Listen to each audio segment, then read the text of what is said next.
అందరికీ నమస్కారం అండి.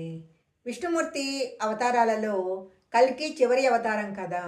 మరి వెంకటేశ్వర స్వామి అవతారం ఎలా వచ్చింది అని చాలామందికి సందేహం ఉంటుంది. అయితే విష్ణుమూర్తి యొక్క అవతారాలలో వెంకటేశ్వర స్వామి అవతారం ఉందా లేదా అన్న విషయాన్ని ఇప్పుడు మనం తెలుసుకుందాము.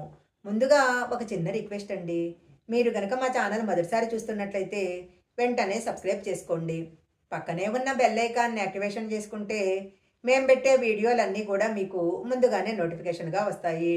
ఇక లేట్ చేయకుండా వీడియోలోకి వెళ్ళిపోదాము.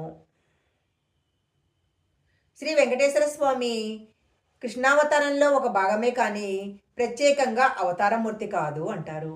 అంటే కృష్ణావతారానికి ఒక చిన్న పొడిగింపు మాత్రమే ఈ వెంకటేశ్వర స్వామి అవతారము.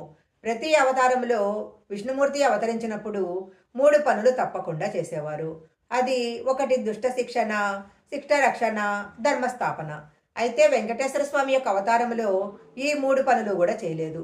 ఎందుకంటే ఆ పనులన్నీ కూడా కృష్ణావతారంలో ఆయన ముందే చేసేశారు కాబట్టి.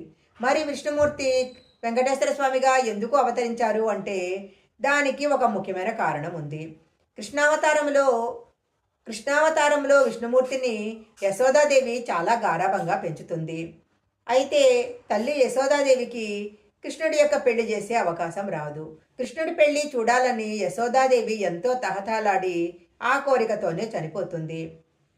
అయితే ఆ సమయంలో శ్రీకృష్ణుడు యశోదాదేవికి మరుజన్మలో ఆ కోరిక తీరుస్తానని వరమిస్తాడు. అందులో భాగంగానే శ్రీ వెంకటేశ్వరమూర్తిగా వెలియటం జరిగింది. తరువాత వకుళాదేవిగా జన్మించిన యశోదాదేవి వెంకటేశ్వర స్వామి యొక్క కళ్యాణాన్ని తన చేతుల మీదుగా తీర్చుకుంటుంది.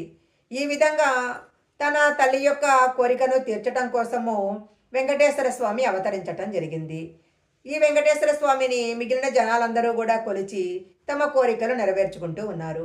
అందువలన వెంకటేశ్వర స్వామిది ప్రత్యేకమైన అవతారం కాదు, శ్రీకృష్ణుని అవతారంలో ఒక పొడిగింపు మాత్రమే. ఈ వీడియో కనుక మీకు నచ్చినట్టయితే లైక్ చేయండి, షేర్ చేయండి.